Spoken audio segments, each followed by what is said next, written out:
झुकना बड़प्पन का लक्षण है और अकड़ना छोटेपन का सूचक है। आम रसदार फल देता है, गहरी छाया देता है, शीतल पवन बहाता है, फिर भी उसकी शाखाएं धरती की ओर झुकी रहती है। फल आने पर अधिक झुक जाती है और हमारे झुकाने पर और भी झुक जाती है, मगर एरंड का पेड़ अकड़कर खड़ा ही रहता है, यहाँ तक कि झुकाने पर टूट जाता है। संसार भी आम को पसंद करता है, एरंड को नहीं। अब हम विचार करें, हमको क्या बनना है, आम या एरंड? जन जन का प्रिय बनने के लिए क्रोध त्याग कर विनय को जीवन में अपनाना पड़ता है। कौशंबी नरेश महाराजा उदायन भगवान महावीर के श्रावक थे। उज्जैनी के महाराजा चंद्रप्रगोत ने छल द्वारा महाराजा उदायन की दासी स्वर्ण गुलिका को चुरा लिया। महाराजा उदायन यद्यपि श्रावक थे, पर फिर भी उन्हें बंदी बना लिया। चंड को लेकर महाराजा उदायन अपने राज्य में आ रहे थे कि पर्व पर्युषण का पावन प्रसंग उपस्थित हो गया। 8 दिन एक ही स्थान पर व्यतीत करने के विचार से मंदसौर नामक स्थान पर पड़ाव डाला गया। यहीं पर 8 दिन की आराधना की और अंत में संवत्सरी पर्व आ गया। महाराजा उदायन ने उपवास युक्त पौषध किया। उदायन के आदेश से चंद्रप्रगोत से पूछा गया कि क्या भोजन करना चाहेंगे? चंद्रप्रगोत को संदेह हुआ कि आज भोजन के लिए उनकी इच्छा क्यों पूछी जा रही है। सेवकों ने बताया कि संवत्सरी महापर्व होने से महाराजा पौषध युक्त उपवास करेंगे, इसीलिए उनका भोजन नहीं बनाएगा।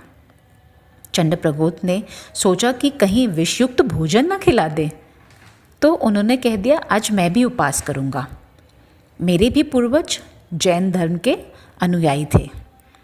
शाम हुई, संवत्सरी प्रतिक्रमण करके महाराज उदायन चंद्रप्रगोत के पास गए और उनसे क्षमा याचना की। चंद्रप्रगोत ने समझ लिया कि यह अच्छा अवसर है मुक्त होने का। उसने महाराजा उदायन से हंसकर कहा, महाराज क्यों क्षमा याचना का आडंबर करते हैं? नाटकीय क्षमा याचना करने से क्या लाभ है? महाराज उदायन ने कहा, मैं आपको अपना सधर्मी बंधु मानकर अंतःकरण से क्षमा याचना कर रहा हूँ। चंद्रप्रगोत ने कहा, राजन, मैं समझ ही नहीं पा रहा हूँ कि यह कैसी क्षमा याचना है। मैं आपका बंदी हूँ तथा मेरे सिर पर भी आपकी दासी का चुरा लेने का अभी आलंबन है और मुझसे क्षमा याचना कर रहे हैं। यह तो इस पर्व की हंसी उड़ाना है। आप वास्तव में क्षमा करना चाहते हैं, संवत्सरी मनाना चाहते हैं, तो पहले मुझे मुक्त करें। बंदी अवस्था में मैं आपको कैसे क्षमा कर सकता हूँ? महाराजा उदायन ने चिंतन किया, आत्मनिरीक्षण किया, तो उन्हें चंड की बात में सत्यता लक्षित हुई। उन्होंने कहा, अभी तो धार्मिक अनुष्ठान पौषध में हूँ, इसीलिए संसारिक कार्य नहीं कर सकता। अपराधी होने के कारण आपको बंदी बनाया गया है। यदि आपके विचारों में सुधार होता है तो कल पौषध के बाद आपको मुक्त करने की मेरी भावना है। महाराजा उदायन के विचार पर श्रद्धा करता हुआ चंड अपनी गलती महसूस कर क्षमा याचना करता है। दोनों ने अंतःकरण से एक दूसरे से क्षमा याचना की एवं क्षमा प्रदान की। शत्रु भी मित्र बन गए। महाराजा उदायन दूसरे दिन पौषध पालने के पश्चात चंड को क्षमा करने के साथ सम्मान के साथ उसे अपनी राजधानी ले गए और अपनी पुत्री के साथ उनकी शादी कर दी तथा दहेज में स्वर्ण गुलिका नामक दासी को भी दे दिया।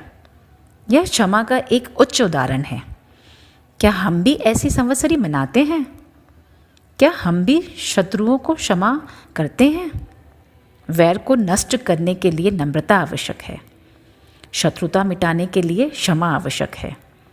टूटकर पुनः वही मिल सकता है जिसमें नम्रता है। जय महावीर।